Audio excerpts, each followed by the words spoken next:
The Lufkin girls basketball team lost on Monday in the first round of the playoffs. Senior point guard Deja Shepard wasn't able to play in that game. In fact, she hasn't been able to play in any game over the past 7 weeks because she's been recovering from a serious medical emergency. Ryan Moy has the story of her fight to get back on the court. 2 months ago, Deja Shepard was playing basketball.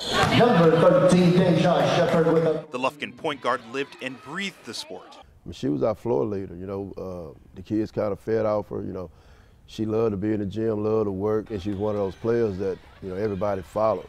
Having her spirit around, was big. And then, on the day after Christmas, life changed. I had a real bad headache, and I called my mama to come get me. And then we called her again, my brother did, and I just started crying. And then after that, I don't remember what happened. Deja was taken to the hospital, and after a few rounds of tests, it was determined she had bleeding in her brain. Well, as a parent, your obligation to a kid is, to protect them, be their nourishers, provide for them. At this point, seeing your child laying there lifeless, harmless, just lifeless, and you can't do nothing, it's painful. She was then flown to Houston, where she was diagnosed with arterial venous malformation. It's an abnormal entanglement of arteries, blood vessels, and veins. After being diagnosed, Deja was then transferred to another hospital for emergency surgery. And so we get her there, and her mother told him that there's something wrong with her. She hasn't been like this. She was just sleeping the whole lot. She wasn't herself. And so they did another CAT scan on her and realized that, okay, the swelling had started. And so they rushed into immediate surgery and put a drain in her head and drained the brain for a couple of days. I was kind of scared at first, and then I just started praying, and I just knew everything was gonna be all right. To make a decision like this, this is a decision that could affect her life forever. And so that's pressure. So I had to sit down and get all the facts, pray, and do what I feel is right for her, not for me, but for her to recover and growing as a young woman one day. The ordeal didn't just have an impact on her family. The news also spread to her basketball team.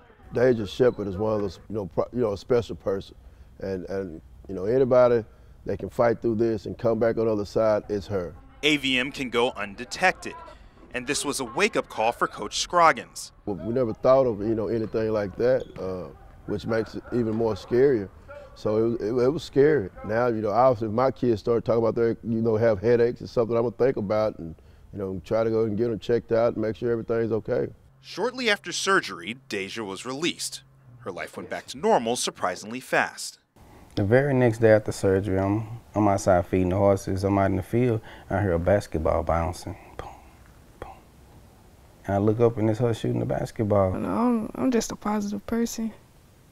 And not let nothing get down on me. I just like taking challenges, and if I get them done. During her recovery, Deja has received messages of support from her teammates online. It was exciting. I ain't ever had that many likes. I just got a whole bunch of love. Deja is ready to get back to the sport she loves, and she has a message for anyone dealing with a difficult situation like hers. Just stay positive. Keep doing what I did before this happened.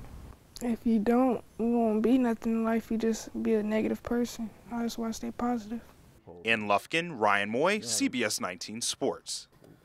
Amazing to see her story go from a great basketball player to just incapacitated overnight and now back again. She's working to get back on the court, as you heard. She's already in the backyard playing ball, and she should be back out there soon. Beautiful story, well told. All right, thanks.